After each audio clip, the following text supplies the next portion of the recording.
Listo, muy bien, muy bien. Vamos a hacer también una dinámica similar a la que manejamos en la clase anterior.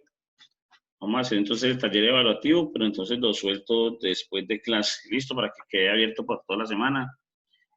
Posiblemente tal vez algunos pues, no tengan computador en el momento o dificultad con la conexión a internet, entonces que quede el taller evaluativo abierto una semana. Imagínense, que un examen que dura una semana. ¿Cómo será de largo y lo voy a dejar abierto toda la semana?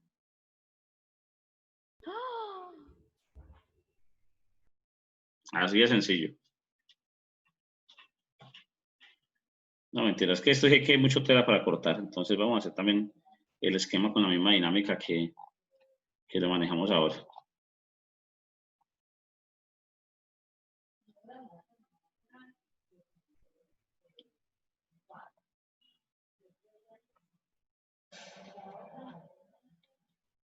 Ya les voy a mostrar cómo arrancamos.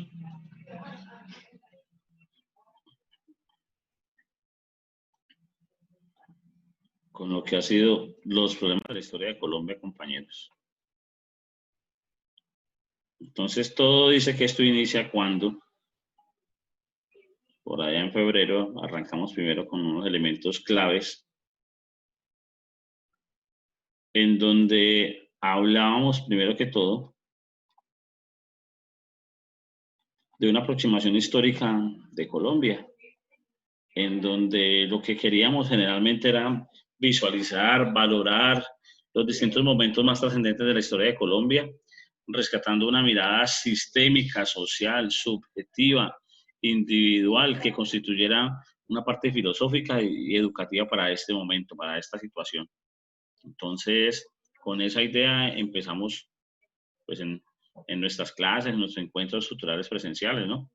En donde visualizábamos con una manera también de análisis retrospectivo lo que era una posible trascendencia de todo este proceso histórico que constituía entonces una base fundamental para nosotros, en donde esa misma base corresponde pues a un trabajo grande de muchas personas, en donde corresponde a una serie de vivencias de muchas otras, de una crítica de otras más. Entonces, la idea es que ustedes como estudiantes, participantes de este proceso de profesionalización, entonces vivan estudios de casos también que entran a jugar dentro de que es una cultura histórica y formativa con respecto a la historia de Colombia.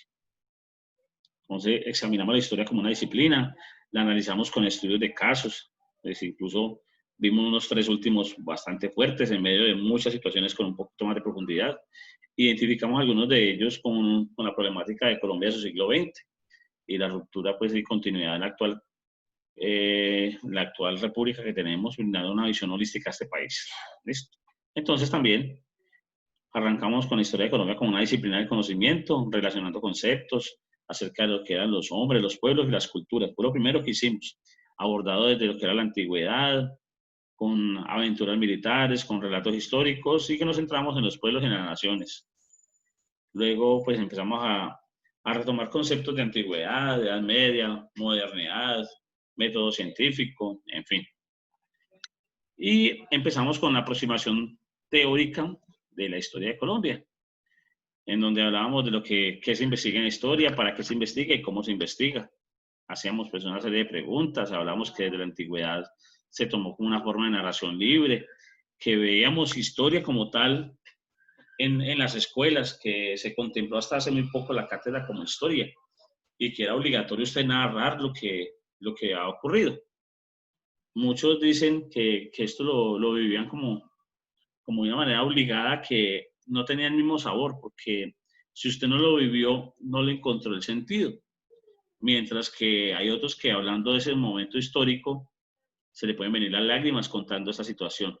Entonces, como dice un refrán popular por allí, el que lo vive es el que lo goza. Hablamos desde la Edad Media con relatos de la historia con el fin de justificar a los reyes y contar su biografía y hazañas. Luego, con los tiempos de la modernidad, presentar una ruptura histórica como tal. Nos enmarcábamos en gobiernos de naturaleza y pocas palabras que trataron de imitar los métodos naturales de las ciencias sociales como tal. Y nos adentramos al siglo XIX con una pequeña disciplinarización y profesionalización del conocimiento, enmarcada entonces en una serie de debates como un rechazo a la filosofía, como una adopción de método científico y ya de empezar a tomar unas ciencias sociales, unas ciencias que son las nomotéticas, ciencia política, sociología y economía, y otras ideográficas como la historia y la antropología. Entonces, ese rechazo de filosofía acercó a la historia de un conocimiento moderno y también teníamos pues, muchas ideas para contemplar como una historia a la filosofía de un conocimiento general. Luego ese proceso de modernización tuvo a su vez una necesidad de múltiples cambios. Hola, Diana, buenas tardes. Y el señor Diego Quintero, bienvenido también. Les vamos a contar que estamos haciendo un repaso general de todo el semestre, le hacemos una síntesis a todas estas situaciones y dejamos abierto el conversatorio para ello. ¿Qué más, Diego? Profe, buenas tardes, bien, gracias a Dios. ¿Cómo están todos? Bueno, muy bien. Luisa Fernanda, buenas tardes, ¿cómo estás? Buenas tardes, profe, ¿cómo está ahí? Bueno, me alegra tenerla por acá, qué bueno. Bueno, muy bien. Entonces, también les cuento que dejo abierto desde este fin de semana un taller evaluativo, que sería como el que se comprende en clase, ¿sí? Y lo vamos a ampliar pues desde acá. Voy a hacer una serie como de preguntas ahora al final de temáticas variadas. ¿Qué más, Camilo? ¿Cómo está? Muy bien. Entonces, con esa... ¿Qué más, profe? ¿Cómo está? Muy bien, mío. Entonces, voy a hacer un repaso ágil a todas estas situaciones. Lanzamos una serie de ideas a nivel pregunta para que compartamos entre todos y revisamos. Y dejo abierto el taller por toda la semana. ¿Listo? Se los juego esta noche y se los dejo. Entonces, decía que este proceso de modernización trajo a la vez una necesidad de múltiples cambios con lo que corresponde a ciertas ramas, ciertas áreas de la especialización del trabajo de historia como tal, fuerte, especializado, con necesidad de cambios en el mundo. Entonces, pues Colombia no podía quedar atrás y tuvo un gran debate frente a estas situaciones. Entonces, dentro de los problemas históricos de Colombia empieza donde arranca la conquista que integraba una sociedad precedente de América, es decir, un mundo indígena, pero visto mejor reconocido solo cuando fue descubierto. Recuerde que a nosotros no nos descubrieron, sino que nos conquistaron. Entonces viene un periodo llamado la colonia, un segundo momento y gran periodo, con luego lo que se llamó la ruptura de la independencia de la República y una última recogida prácticamente 2 siglos de historia colombiana entre lo que fue el siglo XIX y el siglo XX. Entonces, alrededor de esa temática inicia la historia de Colombia, donde hay una máxima representación nominada a esta serie de elementos de forma institucional, que es nuestra evolución histórica a través de la historia de héroes. Entonces, esto reconstituye un acontecer histórico muy grande, desprendido desde la existencia de grupos sociales, desde hombres de calidad superior, dejando la historia muy amplia con muchos colectivos humanos, grandes hombres que han pasado por distintos lugartenientes, por distintos también enfrentamientos, batallas y demás. Términos críticos, contradictorios, complejos y un acontecer real de nuestro país. De esta manera que hemos vivido entonces un atraso de desarrollo científico también en la historia, que esto no hay forma de taparlo, no hay forma de cubrirlo. La historia tradicional de aquí se ha mencionado y se ha mantenido por parte de muchos una forma dominante para el pensar y reconstruir de nuestra evolución y de nuestra sociedad como tal. Entonces, solo de la década de los 70 y 80 del siglo XX, esa historia empezó como a generar una disciplina diferente. Marchas forzadas, la gran idea de profesionalizarse muchos, entrar o pertenecer a universidades públicas y privadas del país. Con ese sentido, pues se genera una gran variedad en la economía social y en la forma de trabajo y una nueva historia de Colombia, que se integró por grupos de historiadores académicos como unos grandes formadores de la disciplina, pero que también generalmente desde el exterior traen consigo una serie de dinámicas que se presentaron y sentaron bases dentro de un desarrollo contemporáneo tras la disciplina histórica del país. Entonces, aquí vienen pues una serie de personalidades como Germán Colmenares, como Jorge Orlando Homero, Jaime Jaramillo, Álvaro Tirado, Marco Palacios, entre otros. Bueno, en fin, de todo eso hemos planteado muchos esquemas. hablamos de la figura de Simón Bolívar y de Francisco de Paula Santander, que dentro de las lecturas tradicionales configuraron su imagen, su creación de partidos conservador y liberal, respectivamente. ¿Y qué tan cierto fue que Simón Bolívar representaba todo el proyecto del Partido Conservador? ¿Ustedes qué dicen sobre eso? ¿Qué recuerdan? ¿Qué tan cierto es que Simón Bolívar representaba todo el partido de un proyecto conservador? ¿Quién dijo yo? Bien, pues, compañeros, tenemos toda la posibilidad de equivocarnos. No estamos en el examen, vamos en un repaso. Entonces voy repasando por las preguntas. Claro, claro, profe. No, sí, se decía pues a un principio que Simón Bolívar fue uno de los mentores o de los que dio inicio a, a, a este partido, ¿no? Que dio pues como el empuje, digámoslo así, o la participación para que la gente mirara pues con buenos ojos este partido, para que nos centráramos y buscáramos pues la forma de visualizar un nuevo comienzo y se nombró como, o se tuvo como nombrado como el mentor. Entonces mucha gente lo recuerda por ese tema. Listo, muy bien. Compañeros, Profe, el que profe, tenga pregunta, el que tenga aporte, bien pueda intervenga, tranquilo. Cuéntame. sí, después de lo que dice el compañero, tengo entendido que no estaba fundado como tal, sino que eran como esas ideas, porque tengo entendido que se fundó fue ya después. Ajá. Que por Bueno, cierto, pues yo entonces, investigando acá en unas preguntas que pues usted nos hizo al principio, sí. pues yo he averiguado que era Mariano Espina Rodríguez el que lo había fundado. Ajá. En 1849, pues tengo entendido que sí, que hace parte, porque obviamente hizo parte de sus ideas Simón Bolívar.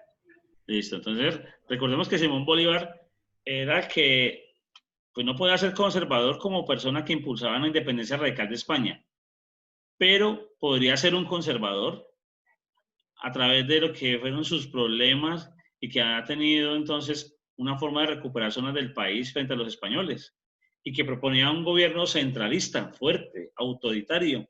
Y por ese motivo se le suele poner como padre del Partido Conservador, pero eso es falso, correcto. En la historia aparece así. En la historia se le menciona de esa manera. Su comportamiento, su forma de actuar como tal corresponde a un esquema conservador, pero no lo es dentro pues, de la identidad pues como tal, ¿no? Bueno, muy bien. Luego empezamos a trabajar detalladamente pues en los módulos y llegamos a los problemas colombianos del siglo XIX, en donde hablábamos por allá del nacimiento de los partidos conservador y liberal, que allí pues empezaron a colocarse muy cómodos en la silla, en donde hicimos por ahí un paralelo entre esos dos partidos, manejamos pues una situación muy chévere, una socialización que cuando eso todavía estábamos muy contentos, hasta este fin de semana estuvimos juntos, ¿sí recuerdan? Eso fue el 13 de marzo, esa fue Sí, la, sí, profe. ese fue el último encuentro cara a cara que tuvimos de liberales y conservadores. Bueno, entonces quedó para allá un paralelo entre los dos partidos, que esa fue una tarea que tuvimos. Entonces, ese nacimiento de ambos tuvo pues un esquema grande y bien asociado con elementos de otros problemas que fue el centralismo, como el federalismo, como la guerra civil y la independencia, que esto viene desde los derechos del hombre, la Revolución Francesa, independencia de Estados Unidos. Bueno, que todo esto pues traía una serie de herencias para Colombia, traía también entonces una serie de aprendizajes para los grandes líderes colombianos. Entonces, si algo que conseguían en el exterior era positivo, era con éxito, pues lo traían a hacer el ejercicio aquí también a Colombia. Pues una situación bastante particular, ¿no? Bueno, ahora bien, como partidos políticos siguen un esquema de programa político y conforman por individuos que apoyan y que generan elecciones para ocupar diferentes puestos. Entonces, el liberal lo otorgan ideológicamente al énfasis de la libertad en el individuo y en la propiedad privada, mientras que el conservador es una persona que acepta su estatus. Así de sencillo. Bueno, luego encontramos los problemas y coyunturas de la historia de Colombia. Esos problemas y coyunturas de la historia de Colombia venían tratándose entonces dentro de lo que era desde el descubrimiento de América, integrando por allá una serie de elementos de fuerza, de violencia y de explotación de recursos. Esa serie de elementos, pues, luego de 3 siglos de historia colonial, el dominio de América entre las potencias europeas representaron una transformación social y cultural muy grande, en donde la política de América entra a determinar qué grandes transformaciones revolucionarían desde Europa y Estados Unidos a nuestra independencia.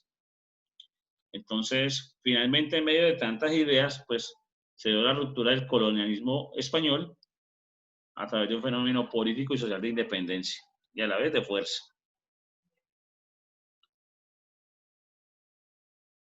Luego pues vivimos una situación muy especial en cuanto a los dos partidos políticos, de conservador y el liberal, en donde hablábamos que ese partido conservador, su ideario fue propuesto por primera vez en Colombia de manera ordenada por Mariano Espina Rodríguez, que comentaba ya Juliana, claro que sí, el cual siempre ha sido asimilado como más que un pensamiento por las posturas de gobierno y concentrado por el poder político, y hace parte de él un héroe también revolucionario de Colombia y Latinoamérica como Simón Bolívar.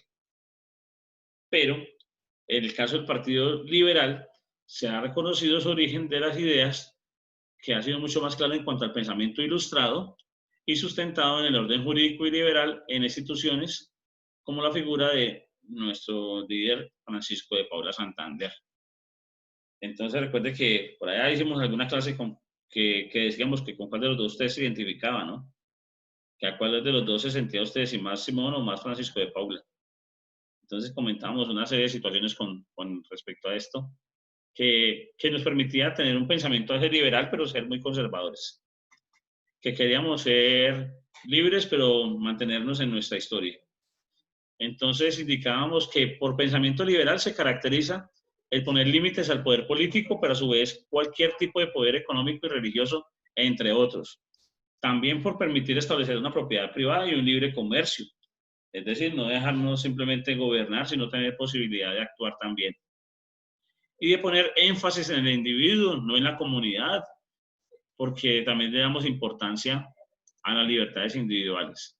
Y que Colombia particularmente tiene ideas liberales que buscan los límites en un poder central, un régimen federal, y que en cada estado sobresalían lo que era pues el estado aquel de Antioquia, de Panamá, de Bolívar, de Magdalena, Santander, de Boyacá, de Cundinamarca, Tolima y el Cauca, con una gran autonomía, pero con un poder central.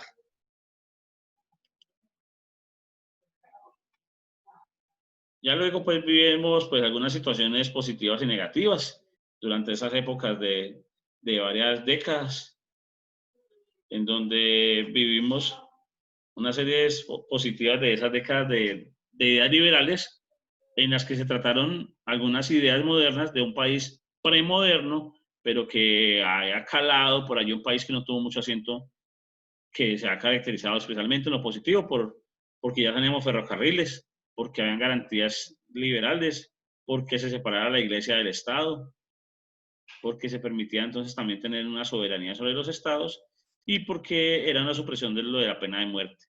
Pero en la parte negativa estaba que hubo un desarrollo desproporcionado, principalmente de estados, y porque no se pudo controlar varias zonas del país, que hubo guerras en algunos estados también.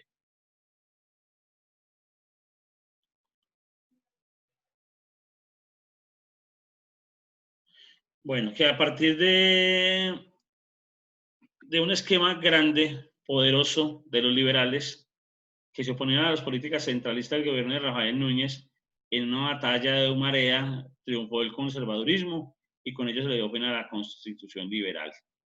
Entonces, a partir de eso, llega un gran elemento grande denominado la hegemonía conservadora, que fue la que tomamos por allí como un concepto especial, en donde era una época doctrinal, ideológica, propuesta desde Miguel Antonio Caro. Por allá recuerdo que Néstor nos hizo una línea del tiempo bastante especial, muy ilustrada, por cierto, en donde pues venía marcado desde que lo redactaban a sí mismo como elementos claves de los Estados Unidos de Colombia, como un sistema federal, donde aparecía una rama ejecutiva adquirida por poderes y que disminuye la parte legislativa, donde un periodo presidencial que se extendía luego de 4 a 6 años y empezaba a coger fuerza, donde luego la constitución era general y aplicaba para todos los departamentos, donde el ejército nacional se convierte en centralizado, donde la religión católica pasa a ser un elemento fundamental para el Estado y que le entregan la educación. Entonces son momentos claves de esta hegemonía que está muy de la mano unos con los otros. Luego, entonces, que retomamos ese fin de la hegemonía conservadora, eso lo retomé acá, Colombia empieza un periodo reconocido como una república liberal, por haber estado después de este gobierno, un periodo que se va a caracterizar por afrontar muchos problemas sociales y que el país entra en un estado de modernidad y consecuente con posibilidad de industrializar, de volver ciertos pueblos un poco más urbanos. Entonces se entra a hacer énfasis en estos esquemas económicos, donde juega un papel importante lo que es el café, el banano y el petróleo, y empieza la manufactura a generar procesos de industrialización. Y aquí ya empiezan a constituirse unas grandes empresas, algo muy positivo para el país, un crecimiento posible y una nueva generación de economía. Entonces, pregunta para el público. La llegada de los españoles a América trajo desventajas, pero también trajo ventajas. Entonces, ¿cuáles serían como las desventajas y cuáles serían como las ventajas, compañeros? ¿Ustedes qué creen? Recordemos que estuvimos a 15 minutos de ser conquistados por los ingleses y no por los españoles, ¿no? Una desventaja muy grande. Aparte de no saber hablar inglés todos en este momento, ¿no? Bueno. Ajá.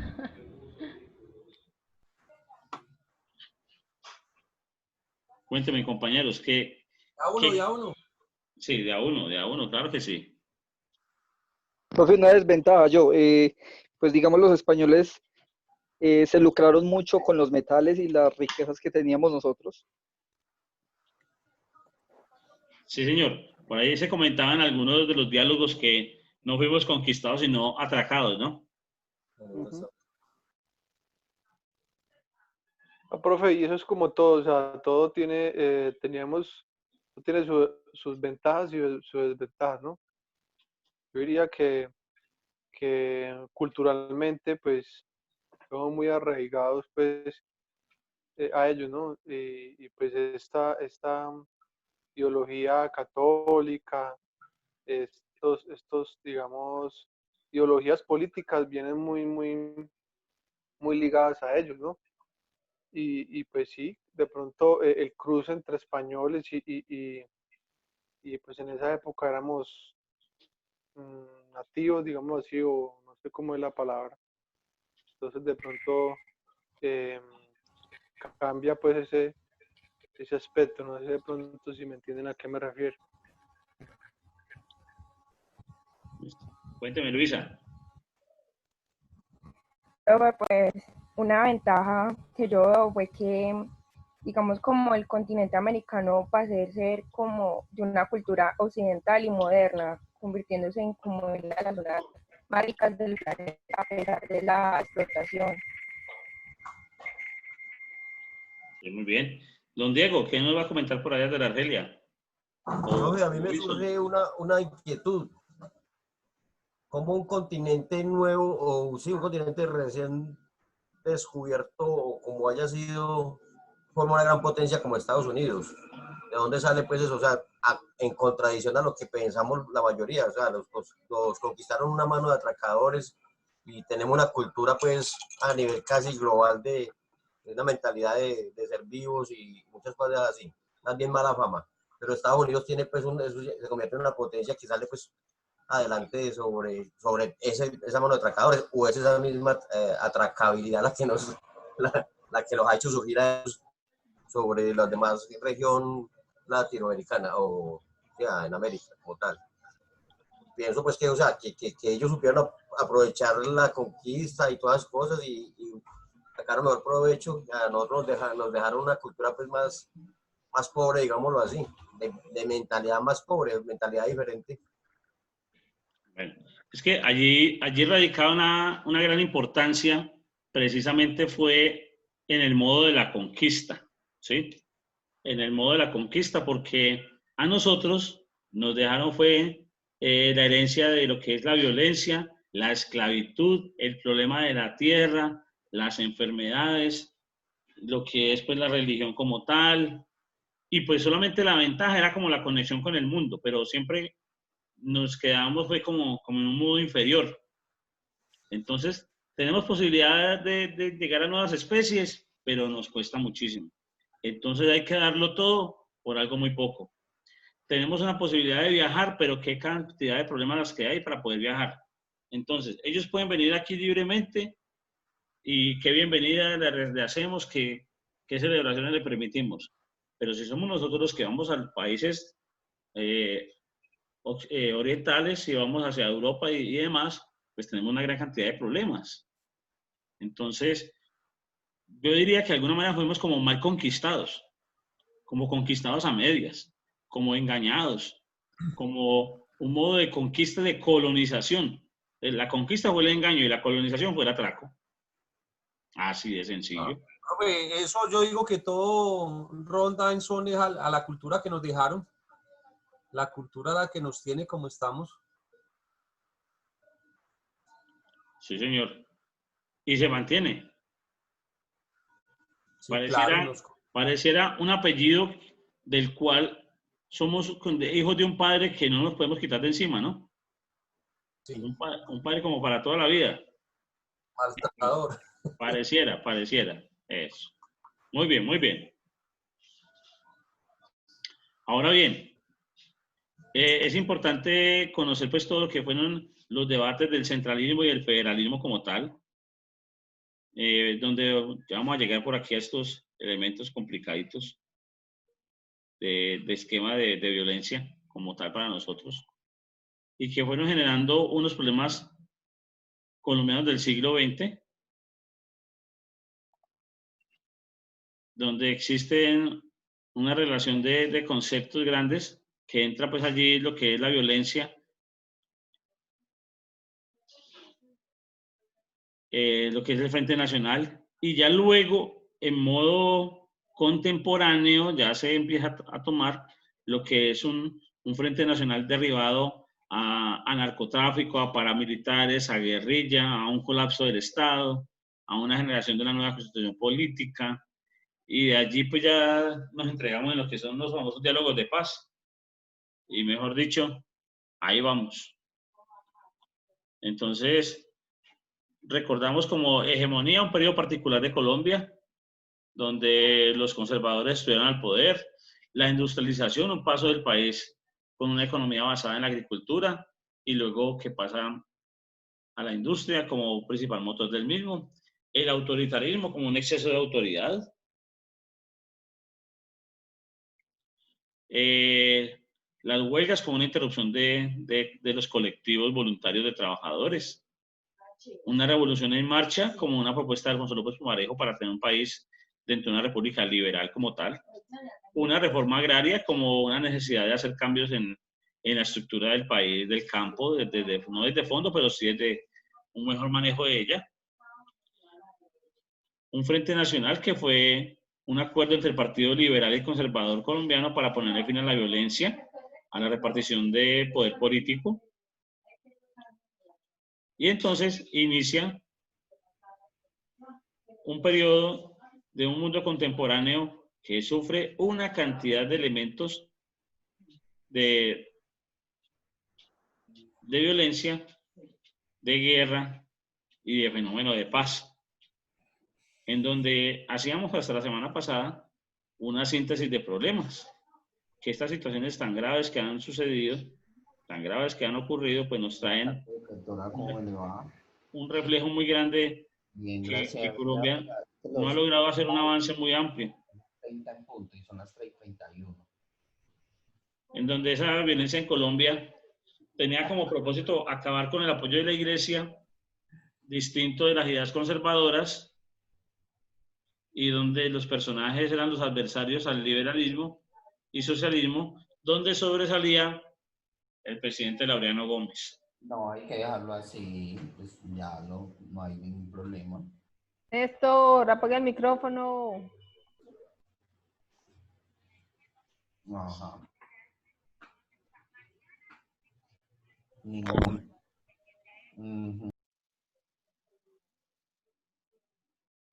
Bueno, entonces comentábamos que teníamos toda esta serie de detalles en la síntesis de los problemas que nos aparecieron y que nos van a traer entonces un compendio muy grande para resumir toda esta situación. Ese compendio grande de la crisis del mundo contemporáneo con la historia de hoy está debatida entre un proceso de derecho de paz y de Estado, en énfasis en libertades individuales, en darle respuestas a nuevas problemáticas y poder salir de la crisis de gobernabilidad, en donde se esperanzaba que la constitución política le diera marcha a un proceso de paz mucho más limpio, mucho más claro, en donde se ampliaba la democracia participativa, donde se garantizaron derechos de primera, segunda y tercera generación, y donde se iban a proteger derechos de las personas con mecanismos que le proponen a un ciudadano interponer, lo cual amplía esa participación. Eso se logró, pero el esquema de gobierno, con algunos grupos guerrilleros desmovilizados antes de la Constitución, como las FARC de la EP, no lo hicieron. Por eso siguió viviendo el conflicto, mezclando política y guerra. Luego, con el paramilitarismo y el narcotráfico, que seguían siendo partícipes del conflicto colombiano a través de la década por ahí de los 90, donde ningún gobierno se ha comprometido seriamente con la Constitución y sus principios, y aún los ciudadanos no hacían valer sus derechos como muchos los desconocen. Entonces hablábamos del futuro de Colombia, que era a partir del año 91 con esa Constitución, con unos requisitos fundamentales, donde muchos quieren una nueva Constitución y reformarla hasta que no quede la esencia, sino conocerla y defenderla con el poder, para, digamos que entre comillas, tener un país soñado. Un tema del posconflicto, que ese tema ha servido para servir en el que el país pueda utilizar una serie de conceptos, de ayudas, de fines económicos, en el que el país entra en una etapa de un Estado necesario con una ciudadanía que haga valer la Constitución, pero que también donde puedan encontrar vías propicias para un posible desarrollo, una posición y un querer de la libertad, de derechos e igualdad, entre otras. Entonces, compañeros, recuerden que la Constitución de 1991 fue un intento de salir de la crisis profunda del país. ¿Cree usted que esa Constitución política trajo más caos al país?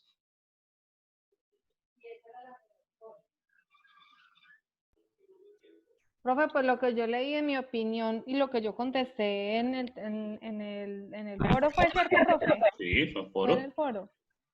Pues yo leyendo y buscando, creo que pues para mí ese cambio de como de leyes o de reglas, a mí me da como mucha inestabilidad. De igual forma se ha visto reflejado que así hayan cambiado estas leyes o no han tenido como muchos beneficios pues para Colombia. Entonces, pues ese es mi punto de vista. Sí, se hizo algo participativo, es decir, sí, permitieron hacer ejercicios de participación. Digamos que muchos han logrado o hemos logrado ciertos beneficios por medio de tutelas, de derechos de petición, de estos tipos de esquemas. Se han convocado a plebiscitos, se han hecho pues muchas preguntas al pueblo, pero el fin se sigue manejando. Digamos que se participa, pero no tenemos mucho eco.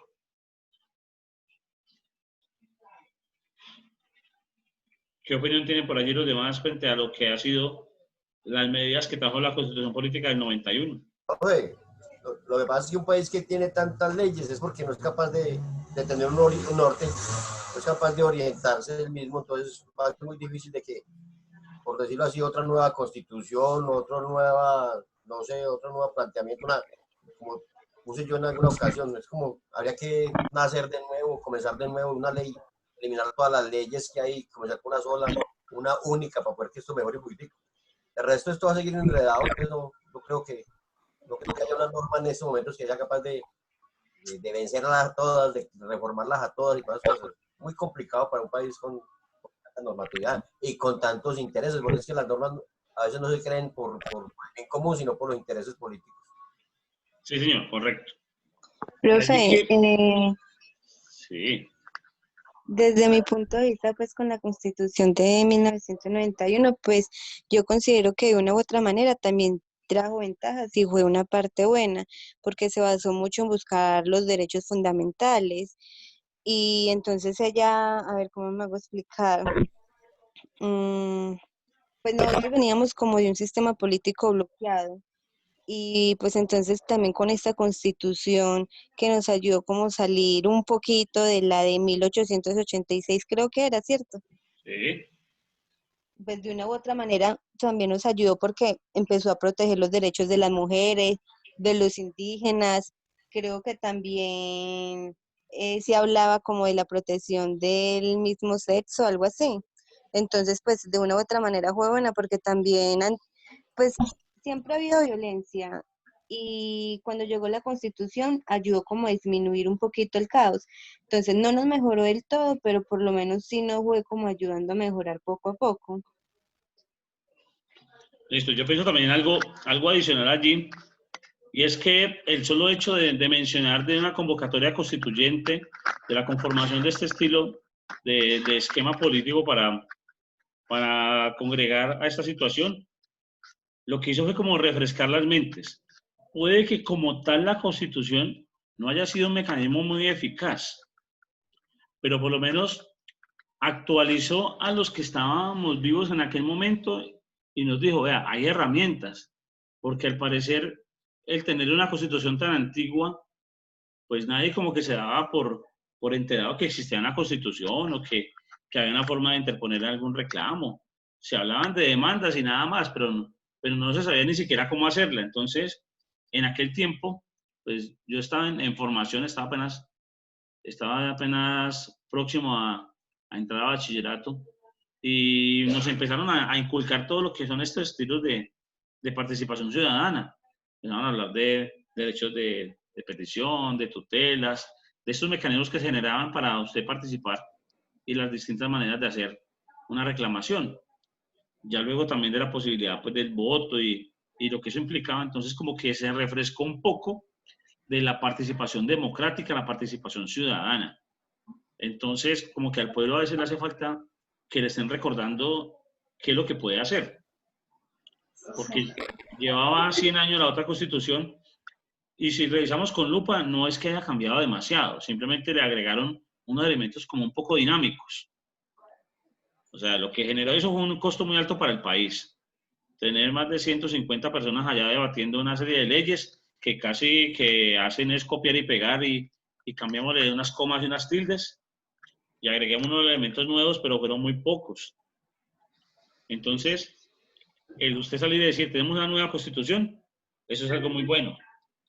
Pero, si usted entra a revisar muy bien, no es que hayan hecho un trabajo demasiado extenso, para lo que eso implica tener que convocar durante más de 6 meses a unas votaciones y luego del tiempo que tardó mientras estas personas estaban allí en estos cargos desarrollando unas actividades, no es que haya sido muy fuerte ni demasiado el trabajo. Y me imagino que la plata, profe, el dinero. No, pues de eso no hablemos de lágrimas porque ya se me secaron. Eso sí, el costo fue muy grande, porque convocar a unas elecciones tiene un costo. Entonces ahí viene registraduría, bienvenido, ¿cierto? El convocar a la pregunta, porque es que primero hicieron una consulta, que si sería bueno hacer una constitución, es que sí. Bueno, entonces ahora sí vamos a hacer las votaciones. ¿A quiénes elegimos? Entonces, los distintos partidos políticos colocaron a sus principales postores allí, principales representantes, que no fueran políticos en ese momento, sino que fueran a jugar un papel diferente. Entonces todo eso empieza a generar esquemas de costos también en el país. Bueno, compañeros, entonces aquí en este espacio, con esta fecha de hoy, les voy a dejar el taller en clase.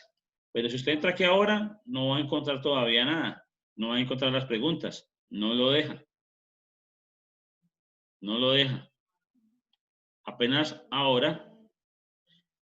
Incluso, si usted falla demasiado, le dejo hacer hasta 2 intentos. Listo. Va a estar abierto hasta el 6 de junio, casi a las 5 de la tarde. O sea que tiene usted la posibilidad de equivocarse y volver a intentarlo. No hay problema. Muy fácil. Lo voy a abrir ahora más tardecito. Estaba programado para que se abriera a las 3:20. Que de 3:20 a 4. Pero entonces están casi todos, no hay ningún problema, pero lo voy a dejar para toda la semana. ¿Listo? Entonces, en un ratico esta semana que tengan tiempito, se sientan con mucha calma, con un vasito con agua para que no se vayan a ahogar con todos estos ingredientes y a reflexionar por Colombia.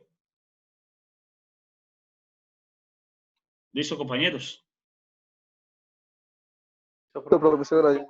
Listo, profe. Listo, entonces... Listo, profe, gracias. Cualquier preguntita, alguna cosa me comentan durante la semana, que se sientan allí un ratico. De pronto en las noches, estoy todas las noches en exámenes finales también. Pero pues ahí les puedo ir contestando por un ladito. Entonces aquí les dejo. Cosa lo molestamos. Hágale bien, pues. Listo. Pues compañeros, les deseo un buen fin de semana. Gracias, profe. Muchas gracias, profe, igualmente. En 8 días hacemos la retroalimentación de cómo les fue con todo esto. Bueno, profe. Me alegra encontrarlos, se me cuidan mucho. Buen fin de semana. Profe.